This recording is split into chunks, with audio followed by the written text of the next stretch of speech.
Arrow symbols, what they look like and what they mean. Hey fellow treasure hunters and curious minds, welcome back to Treasure Hunters Club, where we break down ancient signs, decode lost knowledge, and help you think like an explorer. Today, we're starting a new series on one of the most important and widely used signs in treasure hunting, the arrow symbol. You've probably seen it carved into stone, hidden on rocky ledges, or even painted on cave walls. But what exactly is the arrow symbol? What does it look like? And more importantly, what is it trying to show us? Let's break it down. 1. The arrow as a basic directional tool. At its core, the arrow symbol is exactly what it sounds like. A directional indicator, a carved or etched mark meant to point you towards something. In treasure hunting, it's not just pointing randomly. It's meant to guide you toward a place of interest, which could be a burial chamber, a hidden stash, a ritual area, or simply the next clue in a chain of symbols. It's essentially the ancient version of a GPS marker. 2. Common shapes and styles of arrow signs. Now let's talk about what an arrow looks like in the field. Arrows carved by ancient people or later treasure hiders often follow a few consistent patterns. A classic arrowhead, a straight shaft with a triangular point, often carved with clean, deep lines into stone, symbolizes a clear direction. B. Line and notch. A long, straight line with a single angled cut at the end can resemble a minimalist arrow, but still directional, not as obvious, easily missed if you're not trained to spot it. C. Arrow with feathers. Some arrows include rear feather marks, possibly indicating motion or momentum. Rare, but sometimes found in ritualistic or tribal sites. D. Crossed arrow or forked arrow. Multiple directions might indicate choice, split paths, or a misleading clue. No matter the style, the arrow is intentional, and when carved with precision, it's never just art, it's instruction. 3. Where arrows are usually found. Arrow symbols aren't carved just anywhere. Their placement is part of the message. They're commonly found on large rock faces, standing boulders near valleys or ridgelines, cliff edges or trail entrances, near caves, spring areas, or natural formations. Why? Because the location adds context. An arrow on a flat wall pointing downward, that might be a tunnel entrance. An arrow on a slope pointing across a valley, maybe it's hinting at a hidden burial mound on the other side. 4. Standalone arrows versus grouped signs. Some arrows appear alone, which might make interpretation simpler, but others are combined with circles or rings, indicating areas to observe, dots or holes, signifying depth or central points, triangles or crosses, adding warning, protection, or spiritual context. When arrows are grouped with other symbols, they usually represent a more complex set of instructions. In these cases, the arrow isn't just a direction, it's part of a larger language. 5.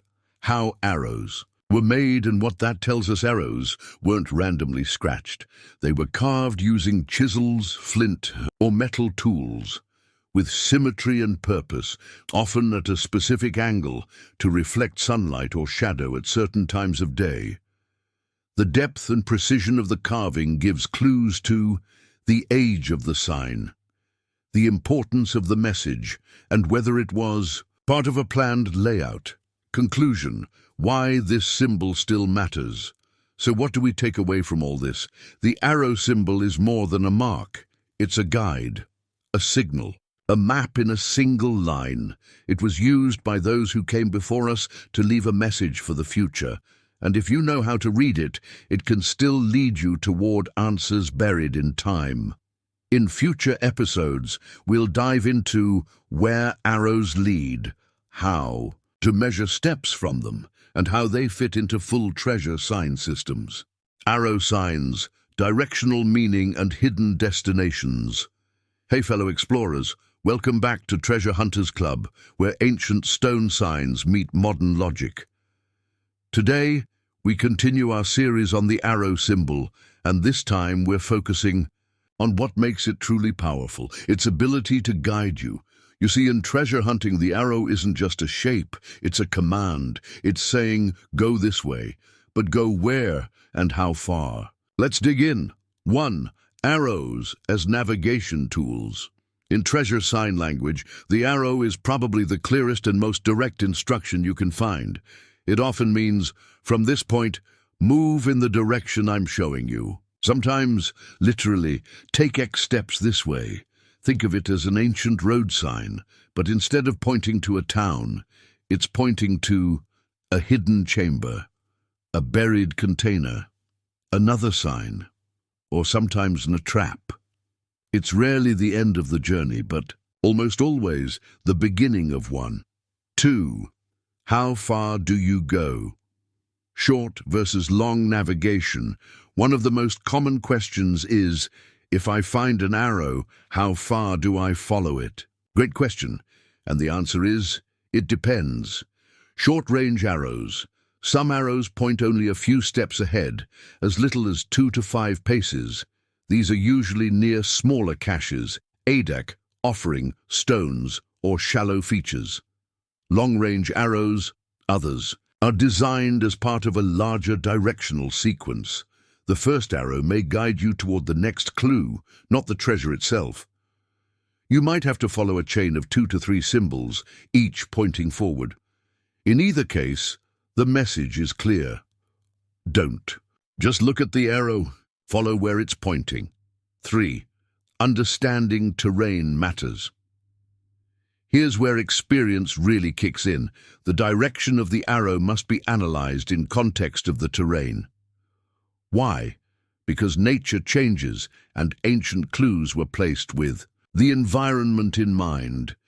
Ask yourself, does the arrow point toward a cliff, a ravine, or a water source? Is there an open field, forest edge, or a visible mound in that direction?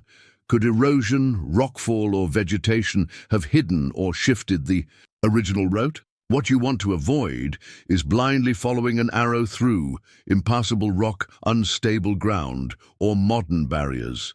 Instead, scan the area and think like a strategist. 4. Destination possibilities. Let's look at what the arrow might actually be pointing toward. Here are a few common targets. Another symbol. Many arrows lead to the next marker. Think of it like a breadcrumb trail leading deeper into the puzzle, a hidden cavity or hollow. Pay attention to discolored soil, stone cracks or loose surfaces at the end of the arrow's path, a tomb or ritual site. In older cultures, arrows often directed to ritual burial zones, especially if accompanied by crosses or triangles, a decoy or trap. Let's not forget, some arrows were meant to mislead or protect. If the arrow leads to open danger, backtrack and look for alternate versions, like faint secondary arrows. 5. Techniques to analyze arrow directions. Here's how you can properly analyze an arrow sign in the field. Use a compass or sun alignment app to determine its orientation. Measure a reasonable walking distance based on ring size or nearby references. Scan the endpoint with a metal detector or void scanner. Use a mirror or flashlight at different times of day to reveal additional carved lines or shadows. Bonus tip: if the arrow is carved with a deep base and shallow tip, that may indicate intended depth perception, pointing not just forward, but downward. Conclusion: follow with caution, observe with strategy. So what have we learned? The arrow is one of the most direct signs in the world of treasure symbology. It says, go here, but the key is knowing. How far? What's in that direction? And is that really the final destination? Remember, arrows don't just show the way. They test your judgment, your logic, and your awareness. The tip of the arrow and what lies ahead. You're watching Treasure Hunters Club, the channel where we translate ancient signs into modern strategy. In this episode, we're covering something that's often ignored, but critically important. In the field, the tip of the arrow, and what lies beyond it. Because when it comes to arrow signs, it's not just the direction that matters, it's where that direction leads. and what's waiting for you when you arrive. 1. Following the arrow is just step 1. Many new treasure hunters make one big mistake. They follow the arrow and then start digging randomly. But real decoding begins when you reach the endpoint, because where the arrow is pointing is usually a designed, meaningful location, not just empty space. When you arrive at that spot, you need to observe carefully, not just react. 2. Key signs to look for at the arrow's endpoint. Once you've traced the arrow's direction and arrived at the likely destination, here's what to examine closely. A. Soil depressions. A slight sink in the ground could mean a collapsed chamber or buried void. Ancient chambers often degrade, and the soil above settles unevenly over time. B. Stone alignment. Look for stacked stones, unnaturally flat rocks, or patterned placement. These may cover an entrance, a container, or serve as a surface marker. C. Carved or cut rock. Examine nearby stones for tool marks, smooth cuts, or carved edges. If the arrow points to a stone that looks worked on by human hands, it's a strong clue. D. Companion symbols. Is there a dot, circle, square, or cross in the area? These secondary signs often help confirm the spot or indicate a specific dig point. 3. Where to focus? The tip or the surrounding area? Another big misconception is digging directly at the base of the arrow itself. That's not always the case. In fact, experienced hunters say, don't dig at the arrow, dig where the arrow is telling you to look. Sometimes the arrow points to an entrance nearby, not under the tip. Other times, you may find a secondary symbol right where the arrow is aimed. That's your real starting point. Always look within a 2 to 5 meter radius of the arrow's tip. Behind. Loose stones, under ledges, and in soil variations. 4. Tools for verifying the target area. Before digging or disturbing the area, bring in verification tools. Here's what experienced treasure hunters use. A. Metal detector. Scan the tip area to check for buried metallic objects, including boxes or tools. B. Void scanner. Ground-penetrating radar. Look for air pockets, chambers, or soil disturbances underneath the ground. C. Dowsing rods. For those who use traditional methods, may help detect water sources or energy variations tied to ancient burial sites. D. Precision measuring tools. To align the arrow's direction accurately and calculate distance to nearby features. 5. Think like the builders. Ask yourself, if I were hiding something valuable and I left an arrow behind, would I point directly at the treasure, or would I point toward a protected or symbolic location? In most cases, the arrow leads to an entry point, a ritual zone, a transition location, such as the top of a burial chamber or sidewall of a vault. That's why you need to read the land as much as you read the symbol. Decoding the final step. So, here's the bottom line. When you find an arrow symbol, the real work begins at the tip. You're not just following a direction, you're being led to a puzzle location that requires observation, logic, and caution. Never assume. Always look for signs of man-made features. Use tools to confirm your target. Search the surrounding zone, not just the arrow's point. Multiple arrows and the risk of false leads. Hey, treasure seekers, welcome back to Treasure Hunters Club, your trusted source for decoding ancient signs with a sharp eye and steady logic. In today's episode, we're tackling a tricky topic that many hunters face in the field. What do you do when you find more than one arrow? Sometimes it's exciting, like you found the map. Other times it's confusing, because not every arrow tells the truth. Let's talk about multiple arrows, false leads, and how to figure out which direction is worth your time. 1. Why would there be more than one arrow? You're walking through an ancient path and suddenly you spot an arrow carved into a stone. Then, just a few meters away, another arrow, pointing somewhere else, and maybe even a third, leading in a completely different direction. Why? Here are the most common reasons. The area has multiple targets, such as a treasure cache, a burial chamber, and an adak offering site. One or more of the arrows is a decoy meant to mislead or protect the real treasure. The arrows are part of a layered puzzle, each pointing to the next step in a hidden path. 2. The risk of decoy arrows. Ancient people, and even more recent treasure buriers, knew their symbols would be followed.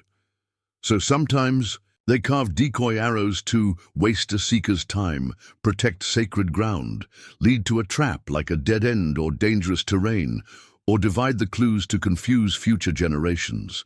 So how do you know which arrow to trust? That's where analysis comes in. 3. How to analyze multiple arrows. When you find more than one arrow in the same area, don't panic. Compare and decode. Ask yourself, A. Do they have the same carving style, same depth, tool marks and age, or does one look newer, rushed, or out of place? B. Where are they located? Are they spaced logically, like part of a path, or randomly scattered? C. Do any arrows point toward each other?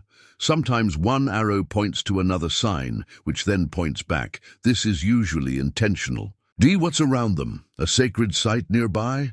Visible signs of a ritual location versus sealed chamber? Are the arrows near natural formations or man-made placements? 4. Casa versus adak, treasure or offering. Sometimes multiple arrows point toward two very different things, one to a treasure vault, the other to an offering site. How to tell?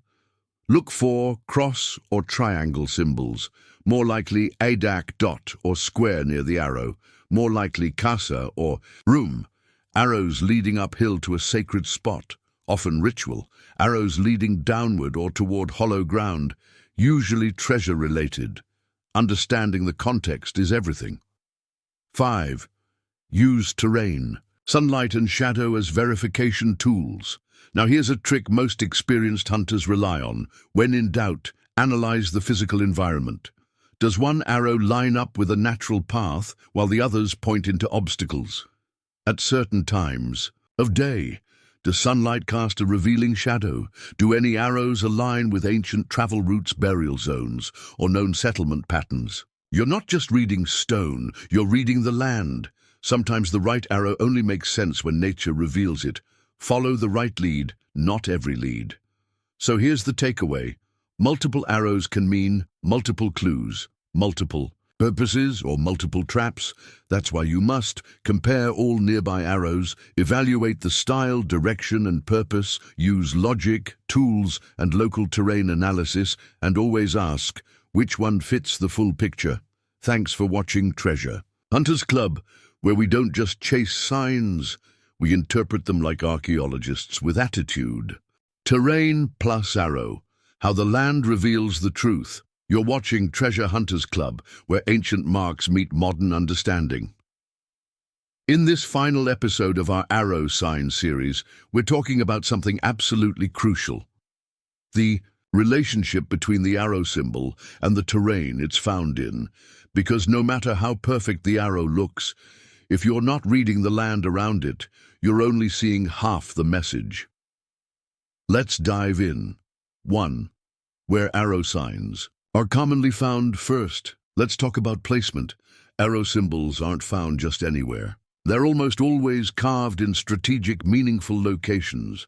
You'll most often find them on rocky slopes or cliff sides, near trail entrances, along ancient pathways or valley crossings, close to passes, ridges, or natural choke points. These places weren't chosen by chance.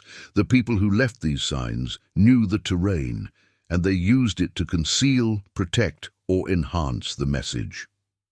2. Reading direction in context of the land. Let's say you find an arrow. You've got your compass. You know the direction, but what's in that direction? This is where terrain analysis becomes essential. Ask yourself, is the arrow pointing toward open space or into a rock wall? Is there a dip, a slope, a narrow gap, or a line of stacked stones?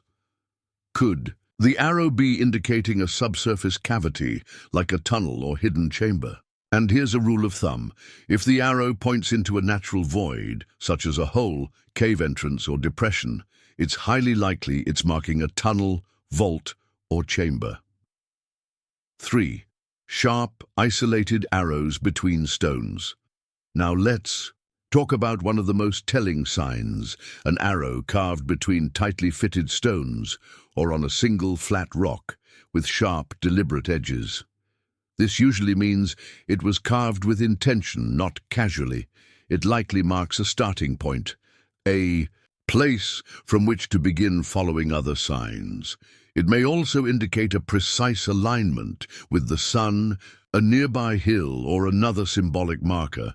When you find only one arrow, deeply carved in a stable location, pay close attention.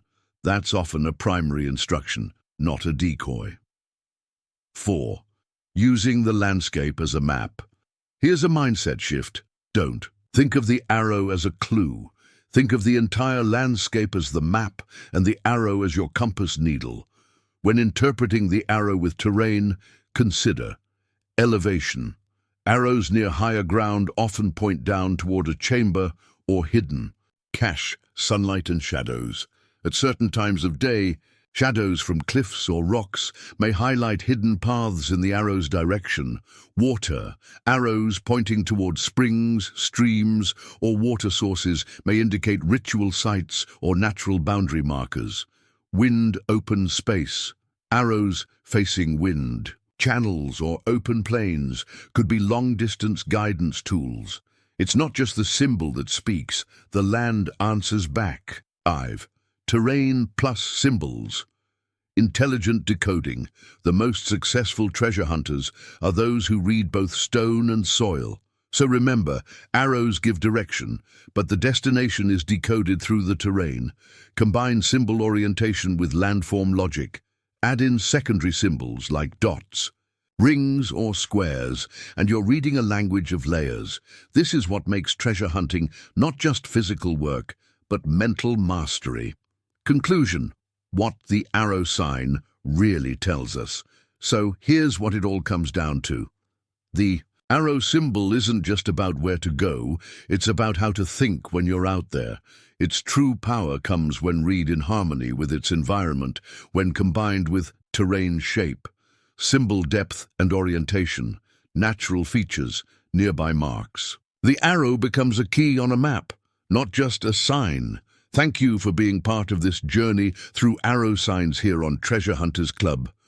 If you've learned something new, give the video a thumbs up, subscribe, and share your field experiences in the comments. And always remember, the arrow leads the way, but the land shows the truth. Happy hunting!